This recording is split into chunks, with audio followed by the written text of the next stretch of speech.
All right, hello everybody.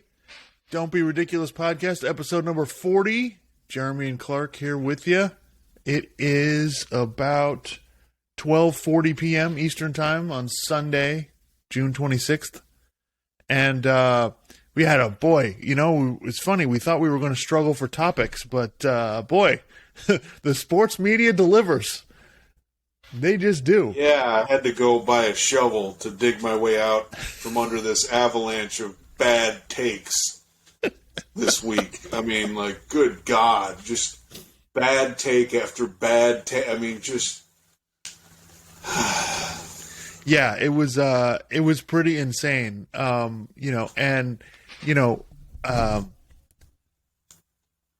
So leading off, I think that, the first thing is that of course, a story comes out to sabotage the draft, So the NBA draft was on Thursday, and of course the story has to come out with, Kyrie Irving and the Nets are at an impasse, and then he sends out a list of teams that he wants to go to. And, Actually, you know what? Before we even get into all the takes, here we go. Yeah. Here's the bottom line. Remember this throughout everything else we're talking about. Okay. Next year, Kyrie Irving will be playing for the Brooklyn Nets. Next year, Kevin Durant will be playing for the Brooklyn Nets. Next year, Anthony Davis will be playing for the Los Angeles Lakers. Okay? And as for anything else, Bradley Beal has not indicated that he wants to leave. He may be thinking about it. He probably should be thinking about it. But we have not heard anything to indicate that he's going to leave. Okay? And beyond that, I think that was basically the main... Yeah, that was the main thing. So, yeah, I guess we'll start with the Kyrie Irving thing. Yeah, and just a second on Bradley Beal, like, he is actually a free agent. So that it's not crazy to think he could go to another team. That's actually, right. The most reasonable thing. But to your point, there's been no indication that any of that is going to happen. So, yeah, I just think, look, my overwhelming opinion is on this. I don't think anybody wants Kyrie, number one. And even if they do want him, the avenues to getting him are not advantageous. Not only, so let me get this straight. If I'm the Dallas Mavericks, the Clippers, the Lakers, the Heat, anybody, if I want to get Kyrie, I not only have to give up stuff to get him, but then I have to sign him up for 3 or 4 more years at $40 million a year plus. Like, and that's what you think? 30, 31? Yeah. With a history of injuries. And also, he, from time to time, just decides, I don't think I want to play. Yeah. I think I'm just going to hang out. I'll be fine. Yeah, so we listen. I understand we all need content, but the media is bloodthirsty for this stuff. As soon as the possibility of anybody as good as Kyrie could move to another team comes out, it turns into a big slobbering mess of everybody trying to get their crappy takes in. So yeah, I mean, and it was funny. So today I'm on Facebook, and I follow some different NBA groups on Facebook, and someone had posted a picture with a quote from Adrian Wojnarowski, and it said, essentially, this is a bluff on all sides. Yeah. As in, the Nets are kind of playing hardball, and Kyrie Irving and his guys are playing hardball as well. So they're both leaking stuff because, the Nets want to be careful because they don't want to be paying Kyrie Irving too much money, but not having him, not really something they can do, but they don't want to just give him, 4 years guaranteed or something like that. They probably want to put some incentives in it or something. Kyrie Irving, as he should, is trying to get as much money as he can. And as much guaranteed money as he can, I should say. So, yeah, it's just basically bluffing on all sides. There's no, people leak this stuff. It doesn't mean that it's going to happen. And by the way, it doesn't even mean that there's a remote possibility of it happening. That's just, This is how the game is played. Right. Yeah. Exactly. Yeah. It probably came out from Kyrie's side that they're at an impasse as far as the contract goes, and then it came out from Brooklyn's side that Kyrie's been holding practices after the team practice with him and the other players. Which, listen, I'm not even going to get into whether that's true or not. I don't know that I really can believe. Number one, I don't know that I really believe that. Number one. Number two, if that's true, good Lord, why would the Nets want that out? Like, I don't quite understand. Like, that's why I just don't buy it. I think it's a contract negotiation ploy. I think it is just, and listen, and I get that. And, it's a rock and a hard place situation because Brooklyn can't afford to lose him for nothing. Well, yeah, they can't afford to lose him for nothing. And guys, okay, what everyone needs to understand here, okay, I understand that the goal is obviously to win a championship. When you have Kevin Durant, who's one of the best offensive players we've ever had in the history of the game, your goal is obviously to win the championship, okay? They had a shot that first year where Durant was back playing from the Achilles, and they went and got Harden, and it didn't work out, okay? And then last year, Kyrie Irving torpedoed the season by not getting vaccinated, okay? And basically leading to James Harden leaving and quitting on the team. So they took a shot to win it, and then it kind of backfired, okay? And now, looking forward, their best shot to win anything, to be any level of competitive, is to have Kevin Durant and Kyrie Irving there. Even given all the crap that Kyrie Irving gives you, he's still a tremendous offensive player. If you have Durant and Kyrie Irving, and maybe you try to make some moves on with some of the other guys, see if you can get some shooting or defense or whatever, and you just take your chances. And if Kyrie Irving and Durant play a significant number of games in the regular season, they'll get a high seed in the playoffs. They could probably win at least one. They could probably win one round. You get into round two, I don't know. I mean, it would depend who they're playing. Like if they're playing Philadelphia, I mean, how much do you believe in Philadelphia? Because by the time you get to the end of the season, Joel Embiid's probably going to be hurt. James Harden, we don't know what the hell he's giving you. And then you just got a bunch of other young guys, and you got Doc Rivers, who doesn't make adjustments in the middle of a playoff series. So, maybe you could get past them, but this is your best shot right now in terms of what's available and what you could possibly do. Okay? And if you're the GM, if you're Sean Marks, you have to win to save your job. Okay? You can't just, I'm tired of this Kyrie Irving crap, let's just get rid of him. For what? Right. What are you going to get that's going to replace that and make you as good as you could potentially be with Durant and Kyrie Irving on the same team? Yeah, so Kyrie has to decide whether he's going to opt into the last year of his current contract by Wednesday. So here's the thing that I would like all of the sports media to address before they just start spouting off about trade rumors, okay? The only way he's going to get traded is if he opts in. There's no the idea of him, all right, I'm going to opt out and then do a sign and trade with another team. So here's the deal with the sign and trade problem, okay? If you do a sign and trade, you're hard capped $6 million above the luxury tax. Okay. So of the team, so you have to have a certain amount of cap space to be able to pull that off. And most of the good teams are in the luxury tax area. So that basically takes off the list the Clippers, the Mavericks, the Heat, and the Lakers. They can't do a sign and trade for Kyrie. So the only way that this works is Kyrie has to opt in, and then they would have to trade him. Which, if you're Brooklyn, I have no idea why you would do that. If Kyrie opts into the final year, to me, if you're Brooklyn, you just say, okay, let's just play the year out. We'll play the year out, and then we'll figure out what to do. Because there's not much he can do. And if Kyrie opts out, his options are really limited because there's like 3 or 4 teams with cap space, and they're all bad teams. He's not going to go to Orlando and Oklahoma City. Yeah. Well, and the other thing is, okay, well, was there more you were going to say about Kyrie? Because I wanted to kind of move to the Lakers in terms of that. Yeah. So what I think, this is what I think is going to happen, okay? As much as I hate this, I would love to sit here and be the guy that go, you can't give Kyrie anything, screw him, blah, blah, blah. And listen, I understand to a certain degree because he's a pain in the ass. I get it. But this is also, like, if you and I wanted to sit here and do hypothetical stuff for fun, okay, fine. But the people running basketball teams, you can't just fuck around and be like, oh, well, I'm just sick of this. Let's just vote. You cannot run a team that way. Right, and I don't think the owner would allow that. So I think what Brooklyn is probably going to do is say, listen, Kyrie, opt in for next year. We'll give you, because Kevin Durant's there for 4 years. So it makes sense to me to tie those contracts together. So opt in for the 1 year. We'll give you 3 years added on to that. Okay. But they'll either make the last year not guaranteed or a team option. Okay. And we'll give you, whatever. I think that's what probably will happen. I think he'll opt in for the 1 to get the $36 million, and then it'll be 2 or 3, whatever they can negotiate after that, as an extension to keep him there as long as Durant's there. It's not going to be more than 4 years because, they're not going. I don't think they can do more than 4 anyway. But so yeah, that's probably what will happen. Everybody's like, "Oh God, how can you can't give Kyrie the blah blah blah." It's like, listen, you really don't have a lot of options.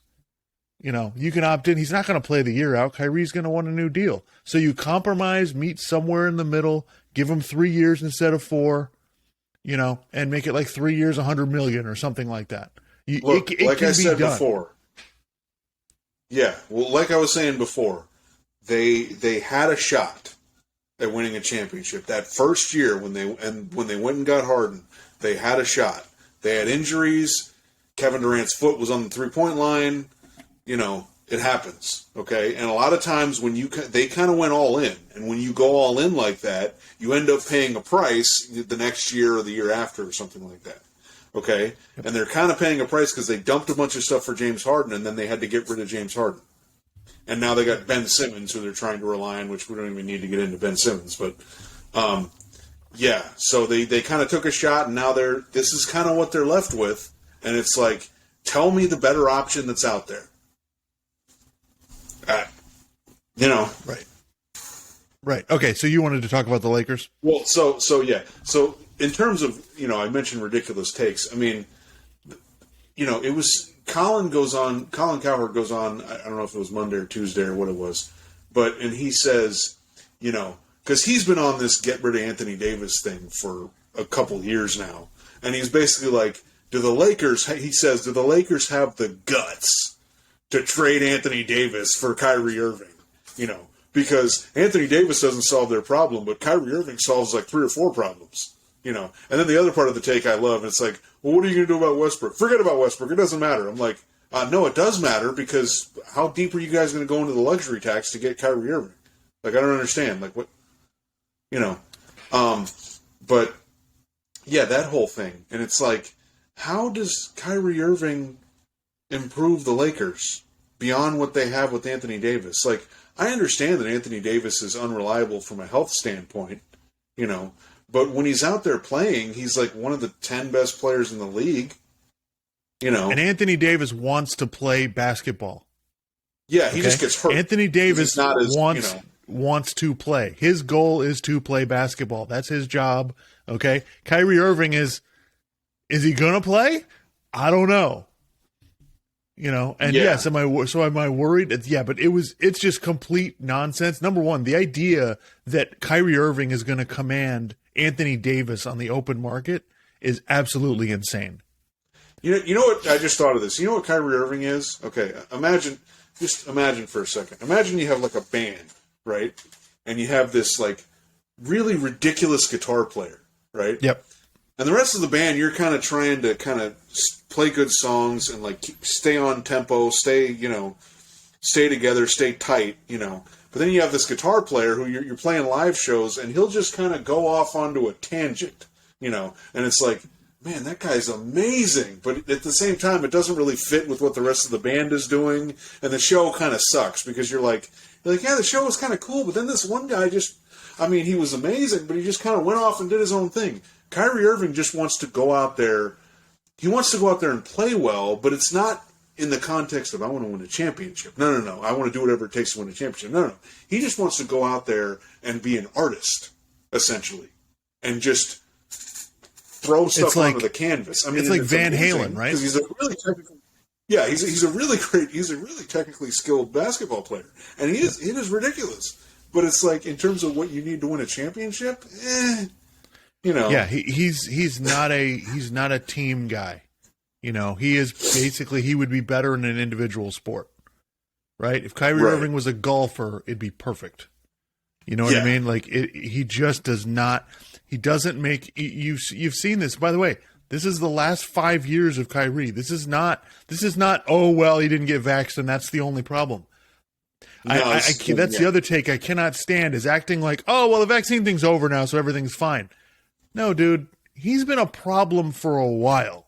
Like, he basically forced his way out of Cleveland because he heard a rumor that they might trade him. So he was like, no, trade me then. So they forced a trade. Then he acts like a complete idiot in Boston, alienates everybody. They all can't stand him. Within a year of him being there, and everybody hates him. Okay? So then he's like, he tells everybody he's going to stay, and then no, immediately, free agent goes to Brooklyn. They choose, by the way, this is Kevin Durant too. They choose to go to Brooklyn. And whatever you think about, Durant leaving the Warriors, I understand it. Durant was done with it. He wanted to go do his own thing. I understand that. But what I think is you can criticize is Durant's choice of what team he goes to. Kevin Durant and Kyrie Irving go to Brooklyn. They don't meet with the general manager or anybody else before they go. Yeah. Normally guys do a free agent tour, like you've seen LeBron do this, twice, where he would take a tour, he'd go visit with all these teams, then he would decide where he wanted to go. And, they didn't do that. They're just like, no, we're going here. And that's it. They just didn't pay any attention to the organization, the ownership, the general manager, the structure of the team. They had no coach. They basically got the coach fired when they went there. They got Atkinson fired, and so it's a gigantic mess. And it's like, guys, you can't just roll the ball out on the court and like, let's go play. No, you're not going to win a championship that way.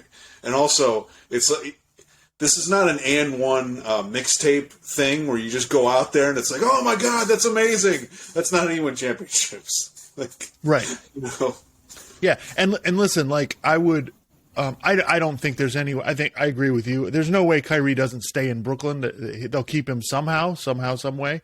But my dream scenarios, now let's get into some fun stuff here. Because everybody started floating around Kevin Durant trades and all kinds of stuff. Right. If Kyrie Irving leaves, which look, as we're Miami Heat fans, I mean, if Kevin Durant's available, okay, try to go get him. Every team in the league is going to want him. So, exactly. So I thought, number one, I would love Kyrie to go to the Knicks because that would just be fantastic every game in New York. Because let me tell you something, the New York fans, they will not put up with Kyrie's bullshit. No way. If he misses games, he will get booed when he comes back. The Knicks fans do not put up with that crap. Now, if you're good, they'll cheer you. Absolutely. But to me, it would be fantastic because New York, it would make the NBA better because New York would be so excited because he's been on Brooklyn for 3 years. Nobody cares. But, nobody. But if you go to the Knicks, everybody's interested. It would get all the Knicks fans fired up. They'd be all excited. They'd be puffing their chest out, telling us how great they are the whole off season. And then when they get to the games and Kyrie just, you know what, I'm going to take 2 weeks off, they would go absolutely ballistic. So that's what I would love to happen. Kevin Durant, I thought, I was trying to think what was the most, they did this on Bill Simmons' podcast. So, shout out to them for coming up with this first. But there were some fun Kevin Durant trades that I thought would be kind of interesting. So number one, I kind of like, sending Kevin Durant to Memphis to play because Memphis has all these picks and they have all these young players that they could send to Brooklyn. Now, the thing kind of, it probably, the trade pieces kind of fall apart because if you're assuming, Memphis obviously would keep Ja and they would try to keep Jaren Jackson, then you're talking about, Dylan Brooks and Brandon Clark and, a bunch of guys that nobody would be excited about. So you would think they'd have to get a star back, right? But, so Memphis I kind of liked Phoenix, as kind of a sign and trade DeAndre Ayton centerpiece deal. Where you send DeAndre Ayton and Cam Johnson or Mikal Bridges, one of them, and you send them to Brooklyn. So you have Durant playing with Chris Paul and Devin Booker, which, man, that seemed like a lot of fun because it takes all the pressure off Chris Paul now, and so that one I kind of liked. But the other one that was kind of sneaky was the Clippers. Trade Paul George and whatever other, pieces to Brooklyn. So you got Kevin Durant playing with Kawhi, but anyway, since we're in fantasy land, everything sounds fantastic. Yeah. I mean, and that was part of the whole problem this week. It's just like, trade him to the Clippers. And I'm like, Well, if you don't want to give up Paul George and Kawhi, you're going to give up all those other pieces, and that's part of what makes you a championship contender. Right. So why the hell? It's like, and this is the whole. This is kind of an underlying point. Like the era of you're just going to get 2 or 3 unbelievable players, and they're just going to guide you to a champion. Like no, okay, you could barely do that before. Like the Miami Heat, like they struggled to win championships, and they had LeBron and D Wade and Chris Bosh. So no, you can't really do that anymore. You need a couple star players. But you need defense. You especially need perimeter defense, and you need shooting. Okay, you can't and you need a little bit of depth. I mean, you can't just be rolling out like 4 guys you can trust, and then just all right, we'll just figure it out. Like you need a few more guys, right? So, and we saw, like looking. This is a good segue kind of into the NBA draft stuff. Is that you need wings, man. You need big guys that are long, like the era, like thinking like you would trade Paul George for Kawhi Paul George for Kyrie, excuse me. So no, you'd have to take the Clippers role players. But the problem is when you have these little guards, they're really a problem in the playoffs because the other team just attacks them every play. Yep. And as much as I think Steph Curry has improved on his defense, the Celtics were like, okay, where's Steph? Where's Jordan Poole? We're just going to go after them the whole time. And, you have to be really, when you're the size of Kyrie or Steph, you have to be so special offensively to make it work that it's just really hard. So it's just like, and again, I go back, it's just very simple. Why, if I'm the Clippers, why the hell would I have Paul George signed up for 4 years. Why would I make any move and then have to give Kyrie an extension? Like, smaller athletes don't hold up physically. He's not going to hold up emotionally. We know that. So, again, it makes absolutely no sense. He'll be back in Brooklyn, and that's the end of it. So anything else about that before we move on? I was trying to think. I mean, there were a lot of ridiculous takes just about all these different trade ideas. I guess the other thing I'll say is that next year, the Brooklyn Nets and the Los Angeles Lakers are not winning the championship. I don't care what they do. It's not going to happen. The Lakers, maybe they have a better year than last year. Maybe they make the playoffs, depending on the health of LeBron and Anthony Davis. But and same thing for the Nets, But they're not winning the championship. I don't see it. It's like you guys are so focused on the star players. The problem with the Lakers isn't really the stars. They blew up their roster that won a championship. They got rid of shooting and defense that they need because they're old and slow. And it's like they're old and slow and they're bad on defense. Oh, we're going to get Kyrie Irving. That makes you even worse on defense. Right. So, yeah. Yeah, I think I tend to agree with you. I think if you asked me who has a better shot, I'd probably take the Lakers just because of the two guys. Right. I mean, if you have both of them, I think you have a shot. They still need to rearrange some of their roster because they are freaking old and slow, like I said. That's not... Yeah. Against a team like Memphis, I think Memphis offensively would be a nightmare for the Lakers defense because they just don't have the guys. Right. Yeah. And I think the Lakers have the ability to make more. They have the ability to improve their roster more than Brooklyn does. I just think that because Westbrook's an expiring contract. Honestly, if you want to get rid of somebody, you just attach a first-round pick to him and send him to Oklahoma City. Oklahoma City takes everybody. They took Horford, they took Kemba Walker, and they just bought them out and sent them on their way. So, the idea that they can get rid of Westbrook anytime they want. And if Houston would take him for John Wall, I would much rather have John Wall than Russell Westbrook because John Wall at least can do point guard type stuff and will probably come off the bench, but in general, I agree with you. I think the odds of Brooklyn or the Lakers winning the whole thing next year are pretty low. It's pretty much impossible. Despite what Vegas says. Yeah, that's the best part. They have Golden State's the favorite, understandably, and they have Milwaukee and Brooklyn tied for second, which I'm just like, what? I mean, no love for Boston? Like, Boston gets no credit. I guess they feel like they feel like people are going to vote, are going to bet on Brooklyn. Again, remember, these are Vegas odds. People feel like people are going to bet on Brooklyn. So Right. don't give Brooklyn good odds, because then they're going to win more money. Yeah. If it were to happen. So then you look at some of the lower odds, like people aren't as likely to bet on those teams, but maybe you should, because maybe those teams are more likely to win. Yeah. Okay, so NBA draft was on Thursday night, and I mean, I gotta say, like in general, I kind of like drafts. I think drafts are kind of fun. It's again, it's not going to hold my attention for hours on end. I watched about the first 12 picks or whatever, but just the way, because it's an entire production now. Like it used to not, the draft didn't used to be that way. Now it's a gigantic experience. It's all of these, all of these people in the media, everybody descends on it, and it's fantastic. So I thought it was really funny that how the sports media completely missed on the whole thing. So the whole, I think Tuesday or Wednesday, Adrian Wojnarowski reported, no, it's pretty firm. The top three were pretty firm. It's going to be Jabari Smith, Chet Holmgren, and then Paolo Banchero third. And then all of a sudden, an hour before the draft, he was like, oh, wait a minute.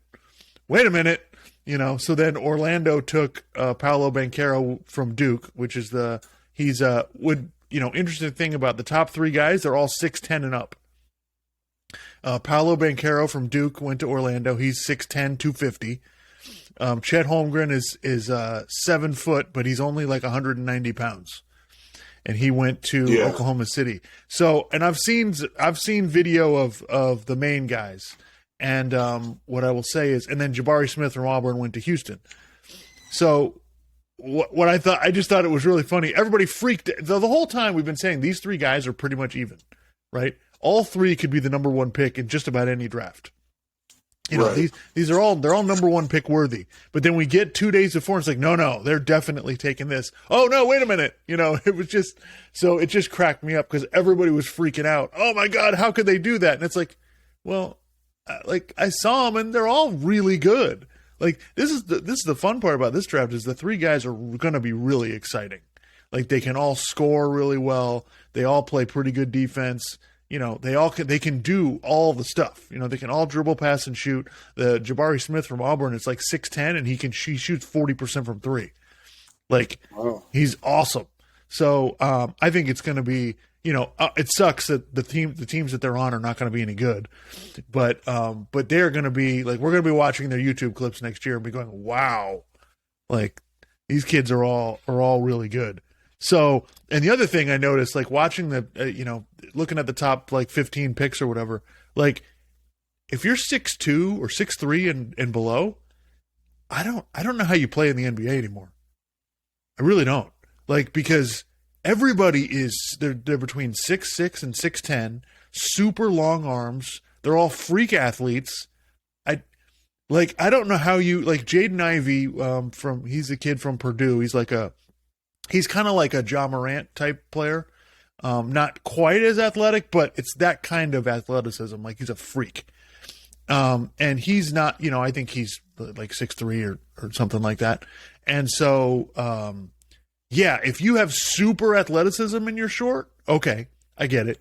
But I don't know how you make it if you're 6'2". You got to be something special, for guys that are small. Well, then the question also becomes, okay, you can make it in the NBA, but if you're trying to contend for a championship, can you still have one of those guys be the main guy on your roster? You look Steph at Curry, and honestly, obviously just did, but Steph Curry is the greatest shooter we've ever seen. I mean, he's unbelievable. So and Chris look Paul, at he burns out in the playoffs. So yeah, exactly. Yeah, it's just so hard on the rest of your team to manage it when this guy's your main guy. And you look at, and honestly, this has been true of the history of the NBA. You look at the history of the NBA, your best player generally has to be 6'6" and up, like for you to win the title. That's generally how this works. There's only very few exceptions. It's basically, Isaiah Thomas, Dwayne Wade, Steph Curry, like that's really, these little guys, like they can't be the best player on your team. It's really hard to do. And we're seeing it with Chris Paul now, where, I think this is one of the things that people miss. Chris Paul has been miscast his whole career. Like, he's had to be the best player on all these teams because the other players around him weren't good enough to take it. And so when he's your best player, there's just limitations on how far you can go. We saw it when he was with the Clippers. Like, they kept telling us about how good Blake Griffin was, but he never got to be more important on that team than Chris Paul was. So he's got to take all the shots. And that's exactly what's happened in Phoenix. Like, when things get tough, it comes down to, all right, Chris, you got to make it happen for us because, we just don't, we don't have the players at that level. So, yeah, I don't know how you do it. So that was one thing I noticed. The other thing was that I think the player development in the NBA is really kind of changing. Like, I've noticed, like, I've been on this for a few years now, that you're getting guys outside the top 5 of the draft that are really exceptional. And these teams are kind of bringing them along. It's starting to happen where you're getting these guys, like I said, drafted outside the top 5 who are not like, no one's freaking out trying to get them in the draft, and they end up being really good. And so I think that's kind of what's going to happen. I think because the talent is so spread out now in the NBA, you have all of these teams that have all of this. There's just so much more talent than there used to be, number one. And the way that it's spread out, you're going to get these guys, especially because you're drafting them all and they're 19.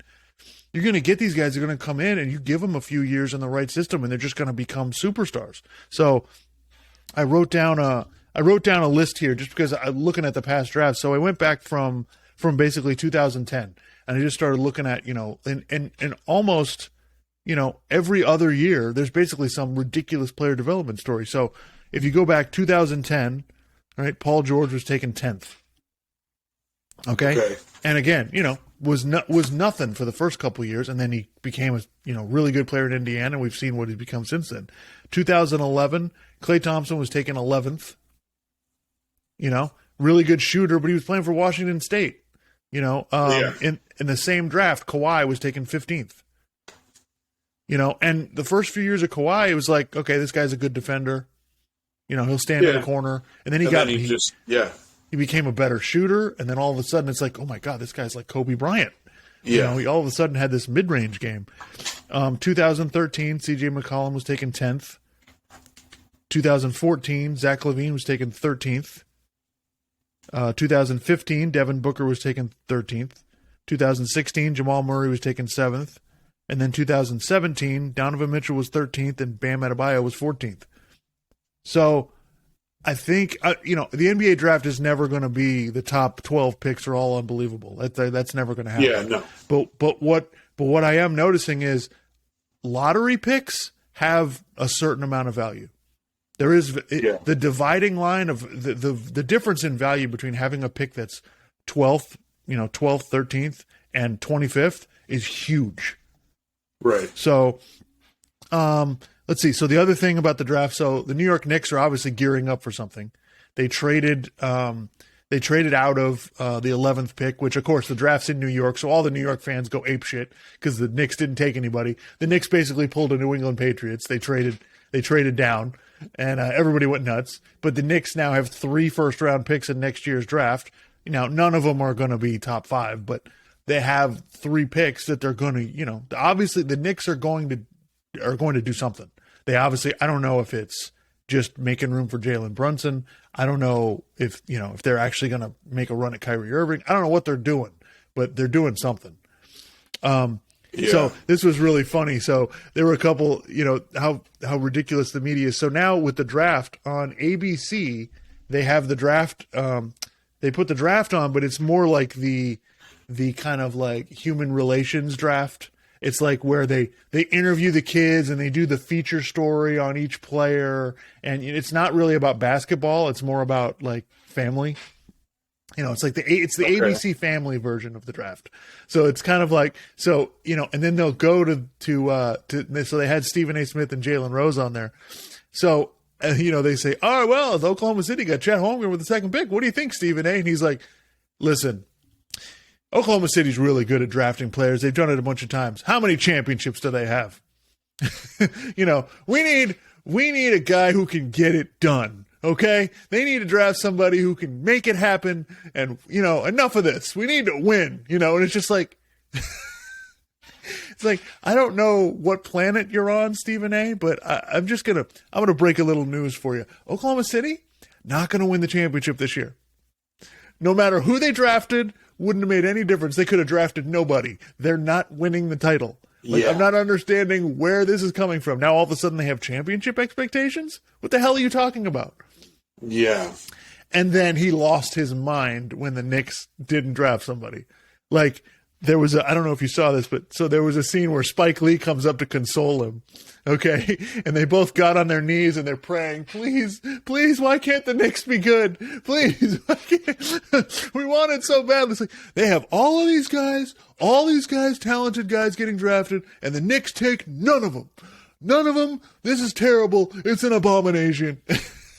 Well, even if they had taken some of them, do you actually have faith that they would develop them into good players? No, there wasn't. Listen, once the Knicks what they wanted was to get Jaden Ivey, which is the unbelievable guard with the 4th pick or whatever, but they couldn't pull off that trade. Sacramento wasn't willing to trade with them. So it's like they got to 11 and it's like, and again, the Knicks have role players.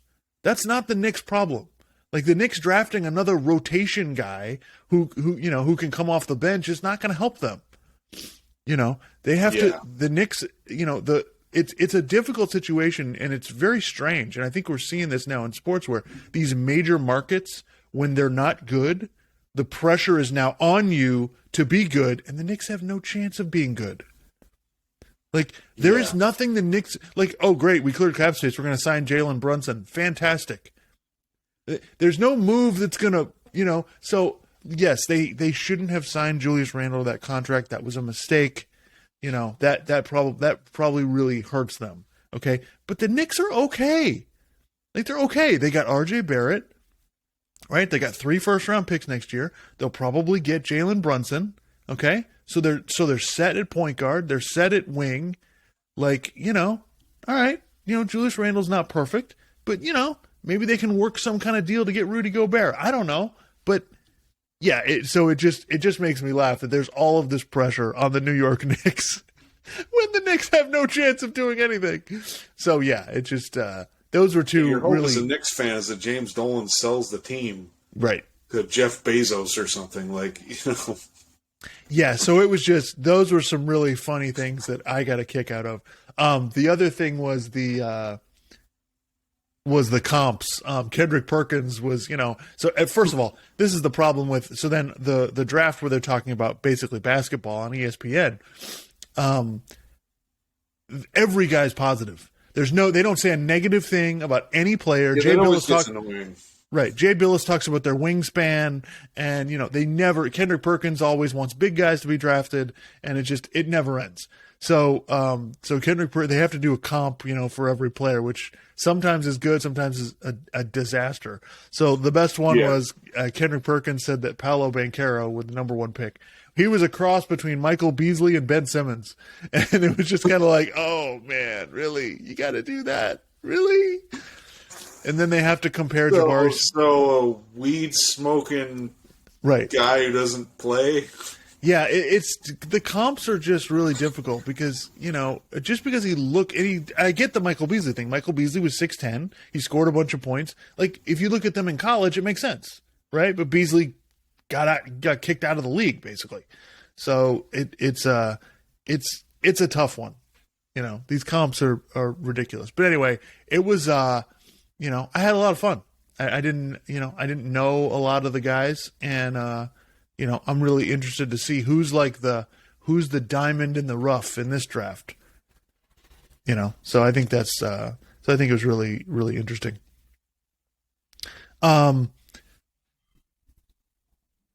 So moving on to the another NBA topic here. So Bradley Beal ends up in a lot of trade rumors, and that's what we're hearing constantly.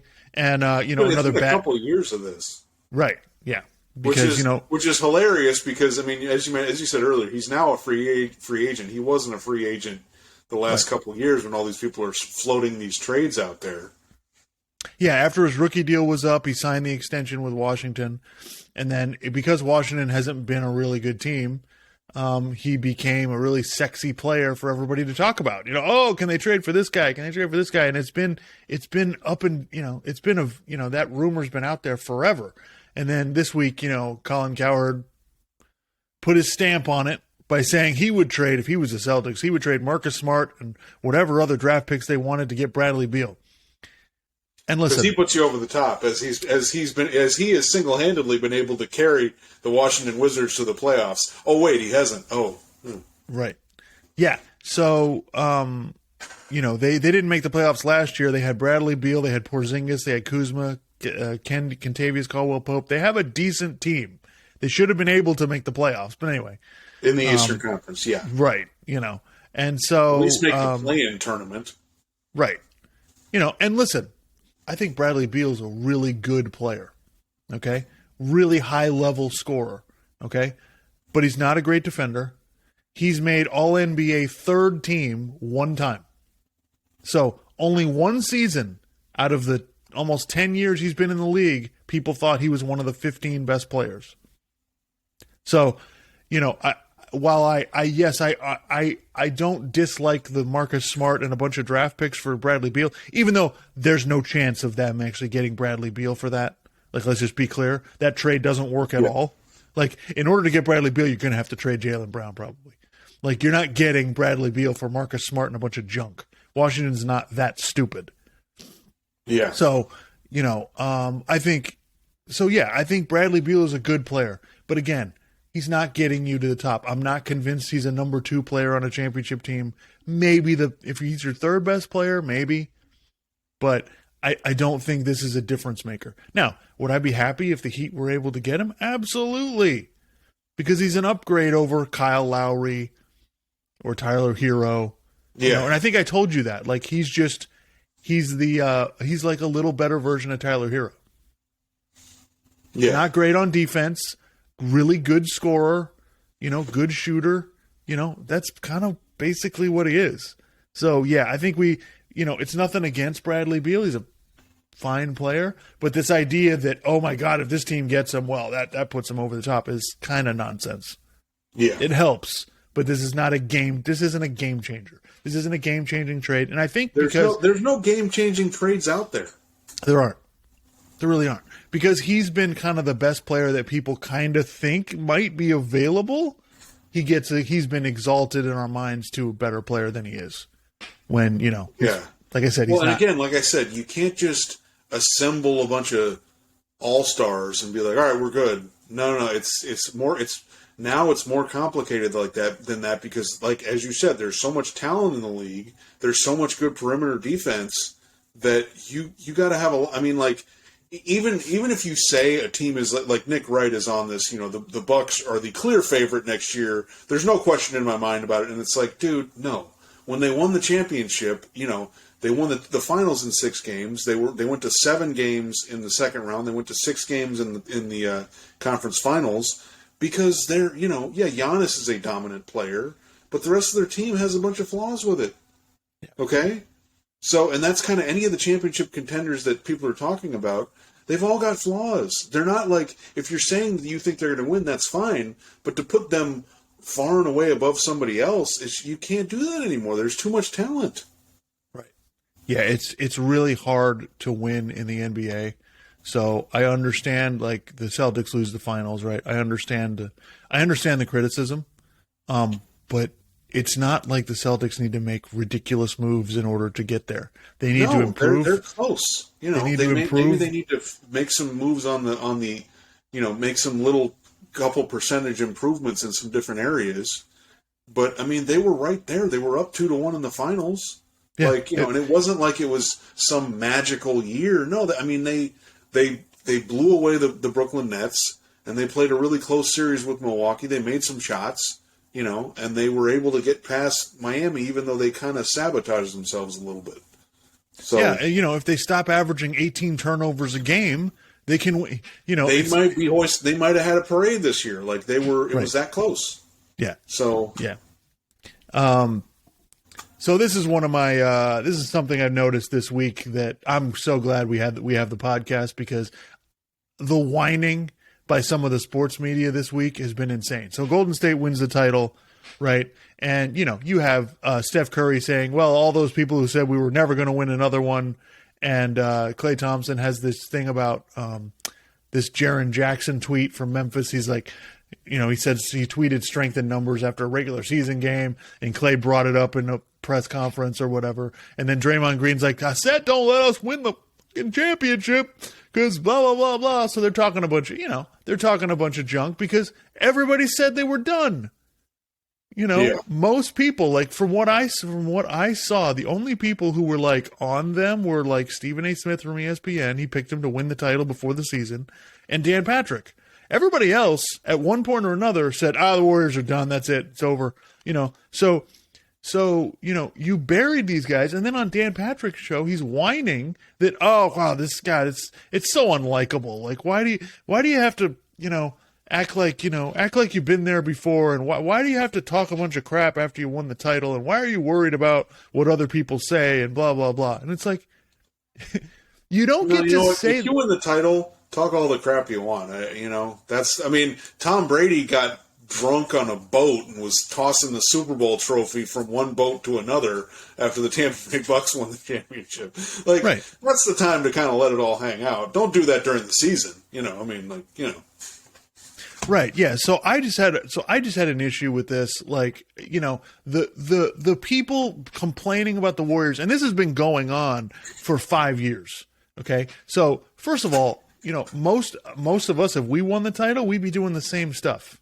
Okay, so it's really unfair for you to sit there and go, I don't like the way that it's like, Jesus Christ. We don't like the way the Warriors lose. We don't like the way they win. We don't like when they acquire Kevin Durant. We don't like when Kevin Durant leaves. What the fuck do you want?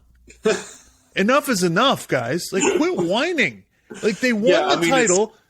Yeah, I agree. Like hearing, like for instance, Nick Wright, he's always finding ways to take shots at the Warriors. Literally. All the time for the past 7-8 years, he's always finding ways, and it's just like, what do you want, dude? They won. They're really good. Steph Curry's really good. They're really well coached. They've done a good job building their, like. What do you? I don't understand. Like, oh well, they got Kevin Durant. A bunch of other teams were trying to get Kevin Durant too. Like, And by the way, the same people didn't want to give him any credit for going 73-9 because they lost the championship. Well, they lost. They're not getting any credit. So what do you want them to not try to win? Like, I don't understand. I understand if, like when the Spurs were winning championships, you and I both were kind of sick of it because we just didn't like watching them play and whatever. But right. I think we sort of understood in the back of our minds that was a little ridiculous. They're just really good and they're winning because they're really good and they play really well and they make the right plays in these big games and stuff. We never criticized the way the Spurs operated. We were just ignored. We wanted them to stop winning, but they were winning because they were good. Right. Yeah, we never criticized the Spurs because of how good they were. It was just, yes, it's the same thing, and nobody can beat them. So the product just, and there was a while there, in the middle of the 2000 to 2010 era where the product just wasn't as good. Yeah. So that was part of the issue. The Warriors are fun, exciting. They're great. They do it over and over and over again. For the most part, other than Draymond, they really don't talk a lot of junk for the most part. And it's just, it's never ended. They win, and this is the thing, the media has been ridiculous about this the whole time. They win the first title. Well, Kyrie and Kevin Love, they didn't play, so you suck. So you wouldn't have won. And then they get there the next year, you won 73 games, and the game was tied with like a minute to go in Game 7. 2 minutes to go, yeah. It was 89, and everybody went nuts. It's like, oh well, and this is it goes into the Steph Curry's not that good argument again, which I don't understand how you can make that argument. Well, he wasn't good in the finals. No, he's been awesome in every finals. You're just an idiot. Okay, you don't like the fact that they lost in the last 2 or 3 minutes of Game 7 in 2016. That's where your problem is. And then they get Kevin Durant, and everybody complain, "Oh, it's not fair." Blah blah blah. It's not fair. Blah blah blah. And then as soon as he leaves, well, they needed him though. Yeah, they had to have Kevin Durant. Like otherwise, it was, they can't win without Kevin Durant.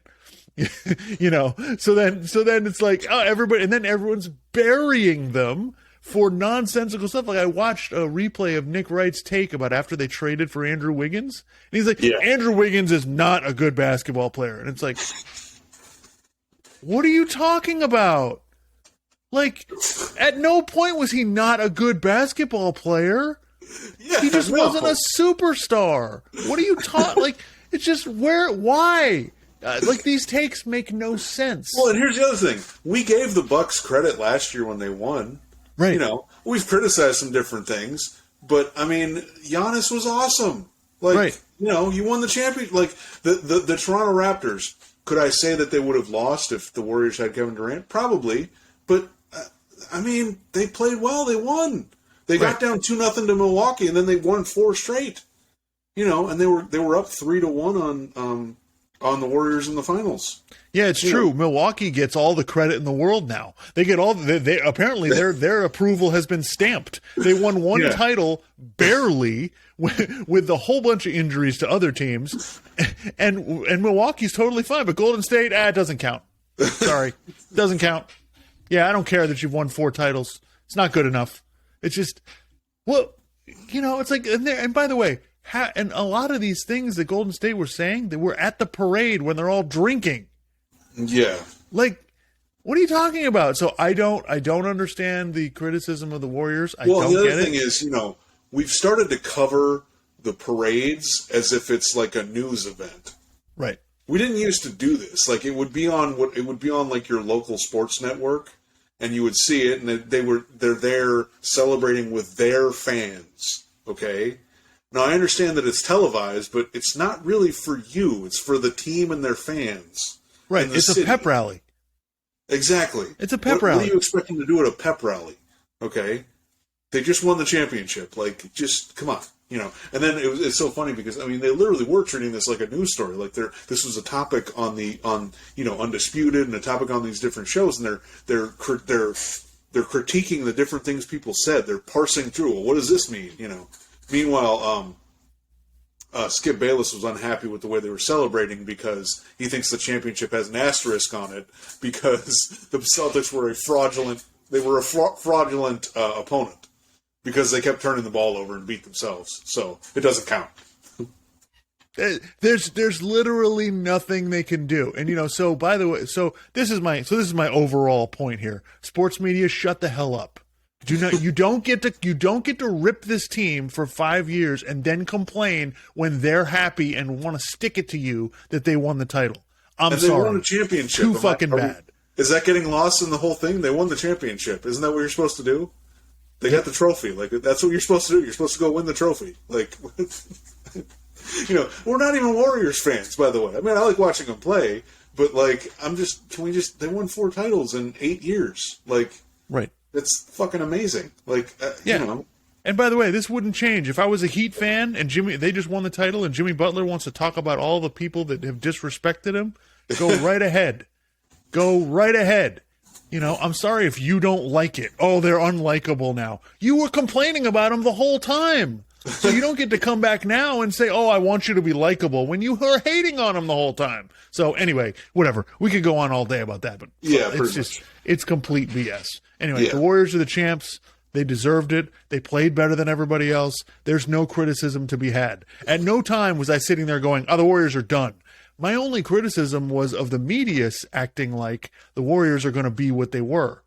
No, they're not going to be the greatest team of all time again. But that doesn't mean they can't win. Yeah. Anyway, to your point about Skip Bayless, basically these shows that are on every day, like First Take and Undisputed, and Get Up to a certain extent, these shows have basically become cartoons. Like, these are basically, it's ridiculous. And it was highlighted this week by, this is the funniest thing we saw. So they did on, Rob Gronkowski, formerly of the Patriots and of the Tampa Bay Buccaneers, tight end, played with Brady for most of his whole career, basically.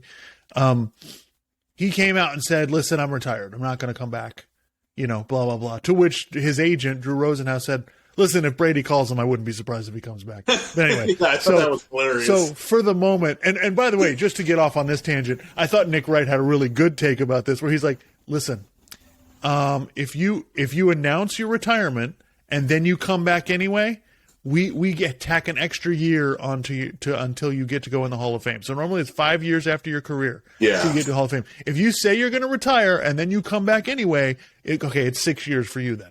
Like, you have to wait an extra year to get into the Hall of Fame, because this is ridiculous. When guys used to say they retired, they retired.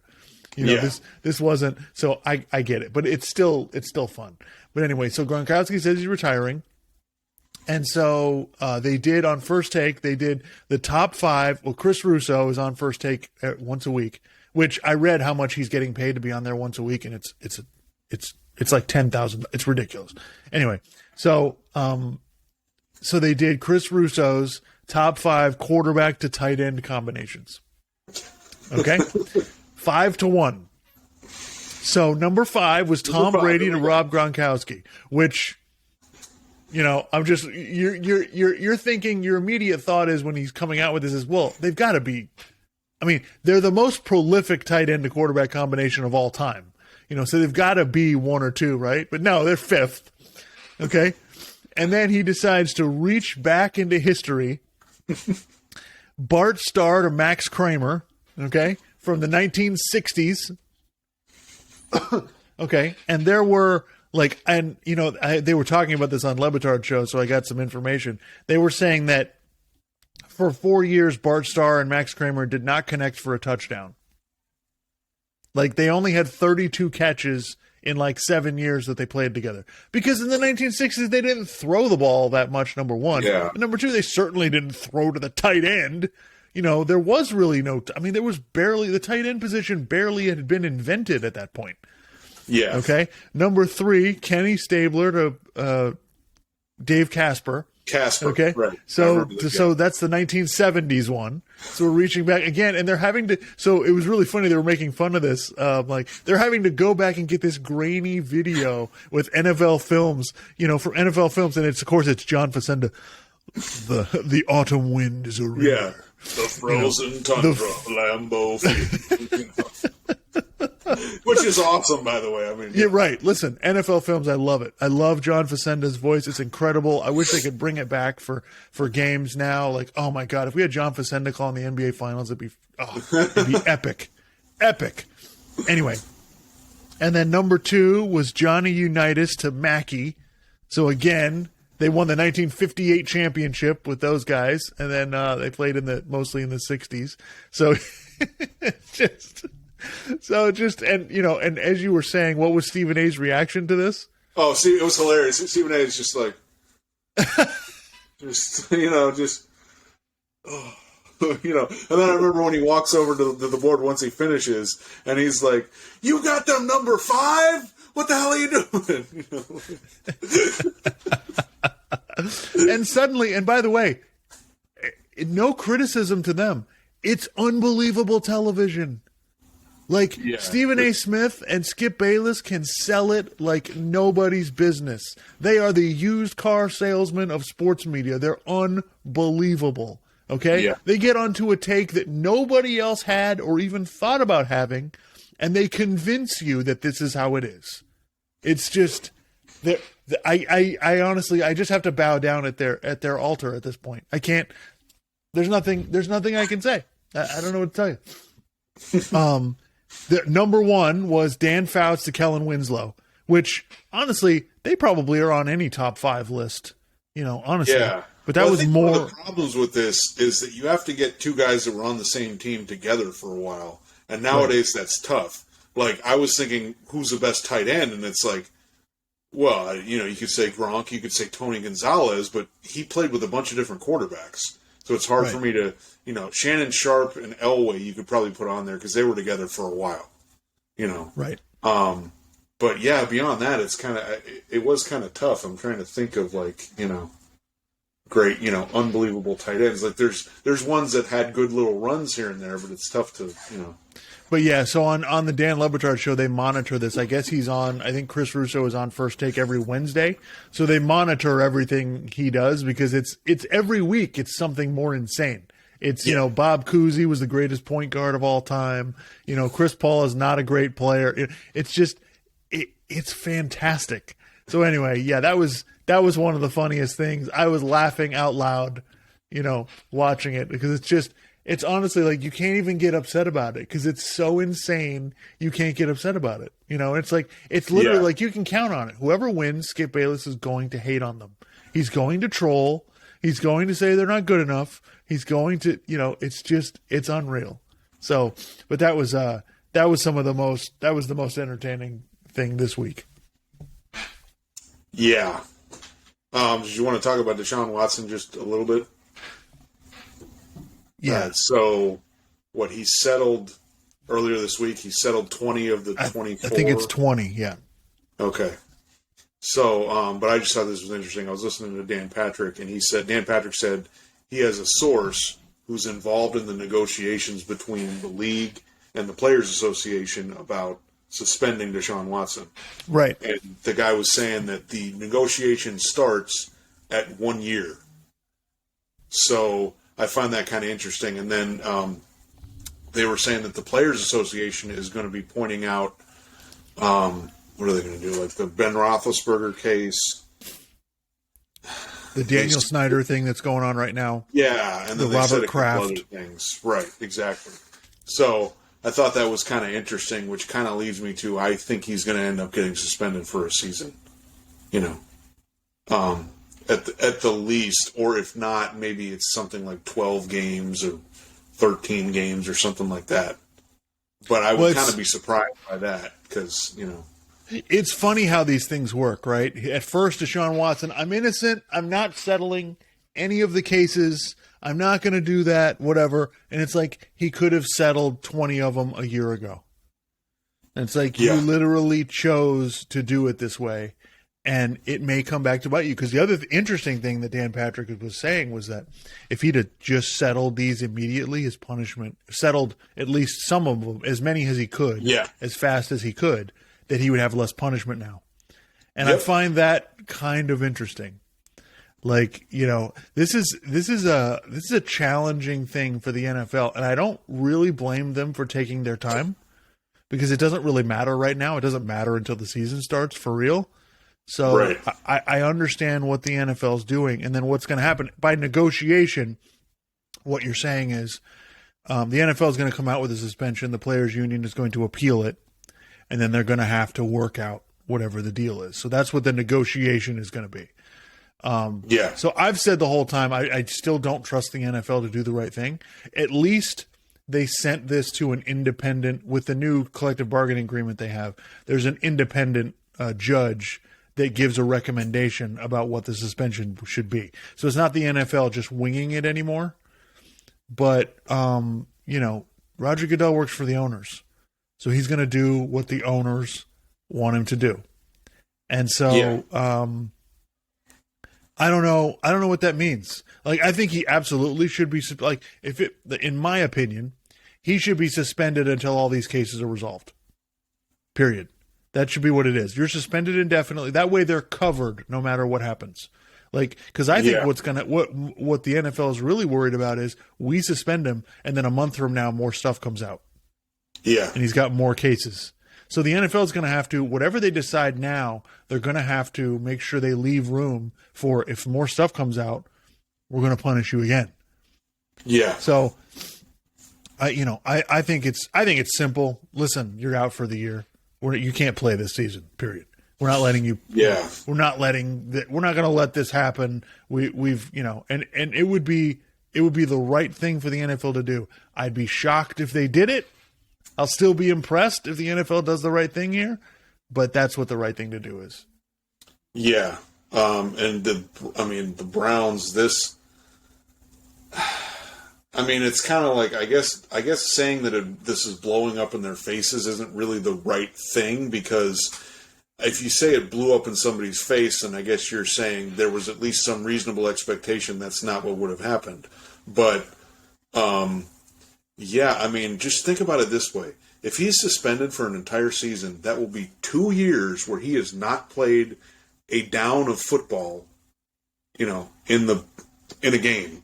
Okay? Right. So you're telling me that you're going to end up getting the full value of that contract, and he's going to turn you into a Super Bowl contending team after not playing for 2 years? I don't care. I mean, I don't care how good you are. If you sit out for 2 years, it is going to take you a while to get back to what you were when you were playing last. Right. So, yeah, that could mean he's out for a year, and then the next year he's kind of getting things figured out again. And it's like, well, what about the rest of the roster on the Browns? How many of those guys are they still going to have under contract? Yeah. I don't know. And, then the thing of right. What blows my mind about this is they didn't have to do it. Like, nobody was stepping up to the plate to get Deshaun Watson, right? It was basically, things slowed with all the negotiations. The only reason the Browns got him is because they just went, here, we'll give you this. Right. Total desperation move, and okay, Yeah, you could have just waited to see what was going to happen. There was no rush on this. And the other interesting subplot is this thing's going to go on for years. We're going to be finding out stuff for years. No, so the interesting subplot that I heard this week is the Houston Texans were they were somewhat enabling what he was doing. Yes. Like they were hiring massage therapists, making them sign non-disclosure agreements. Okay. And so they may be complicit in some of this stuff. So they may need to be investigated too, because you notice like this thing kind of went off the rails once he basically said, I'm not going to play for the Texans, is when all of this stuff started to come out. So I just wonder, like, what was going on in Houston? Because this guy's got a habitual problem. This didn't start last week or last year. This has been going on for a long time. Obviously, Houston knew about it, right? They weren't going to come out and say anything.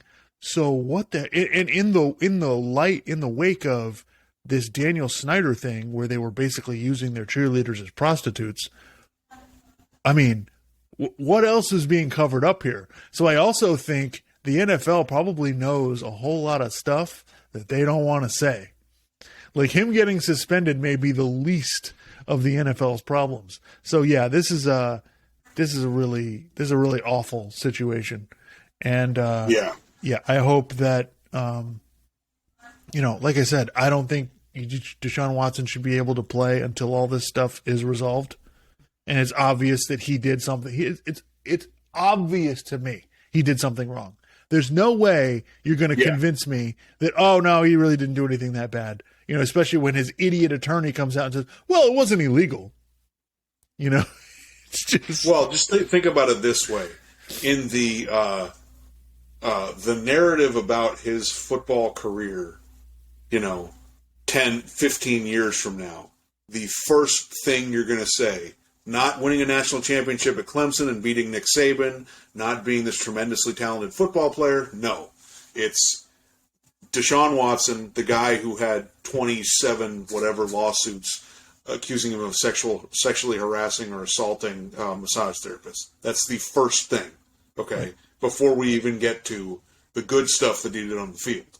So, and that's done. It's done. I mean, it's like, it was kind of like with the Jerry Sandusky thing with Penn State. It's like Joe Paterno was known as this and this and this. Nope. He was the coach at Penn State that covered up this whole thing, and that's it. Yep. That's the first thing you say, and then you get to everything else. Yeah, there's no way. Like, I'm trying to think, what are examples of an athlete or a coach who had a scandal this big and was able to kind of distance themselves from it? I mean, the only thing I can think of. It's like Kobe Bryant. Kobe Bryant, but that was one thing. Exactly. Yeah. So, that was one thing. It took a few years, and then they were good again, and people just kind of moved on. Right. So, but this is completely different. I just, and then it's like, I think he made the statement like, yeah, we had to settle these. Like, I don't want to do more damage to my reputation. It's like, dude, your reputation's done. Like, it's over. Yeah, it's gone. Yeah. I don't know where there's nobody, and the Cleveland fans are not happy about this. So it's just, how is this going to go? And if he comes, I mean, just imagine if he comes out and plays bad. Cleveland they're going to lose their minds. So, it's like, okay, like for instance, with like Michael Vick, right? There are some people who've kind of moved on from the dogfighting thing, but there are a lot of people who haven't and never will. Right. That's like the first. I mean, hell, if I see him on TV, that's the first thing I think of. Right. You know. So, and that's just me, and I know that's a lot of other people that feel that way. That's it. That's forever. That's that's a stain that doesn't come out. So. Right. Yeah. No, that's a really good example. And he got suspended for a year and a half or whatever, and he went to jail. I mean, that was obviously different. Yeah. But yeah. But in his, if I was going to speak on his, I would say that since then we haven't heard anything, and also he paid back whatever, and he apologized, and people will obviously, a lot of people will never accept that apology, but Deshaun Watson's not going to do that. Right. Maybe you could at some point years in the future, but he's probably never going to do that. You could make the argument Michael Vick paid his debt to society, right? You could make that argument. You can't make the argument. Agree with that, but it is what it is. Right. You can't make the argument that Deshaun Watson has done anything, because if he settles these, he's just going to be paying the money. And if he loses, he's just going to be paying the money. So he's not really going to suffer, when he's got a $230 million guaranteed contract. So anyway, all right. Yeah, we could go on and on about that. So anyway, all right. Anything else? Man, we had a lot of stuff this week. No, I think that was good, even though it was a slow week where there really wasn't much going on. Yeah, as far as live events, games, whatever. We'll see. We'll see how it goes. But yeah, so NBA free agency coming up about a week and a half. When does it start? So July 1st. Okay. I think July 1st. So yeah, we got next Friday, right? Yeah. So next week, next week everybody will be, deciding whether they're going to opt in, opt out, whatever. So we'll have more next week. We'll have a lot more information about what is going to happen with Kyrie, because we'll know whether he opted in or opted out or not. And then, teams can kind of figure out if they want to make trades or stuff like that. So stuff's going to happen. Anyway, thanks everybody for tuning in. Episode 40. Make sure you like and subscribe on the YouTube channel there. And everybody have a great weekend.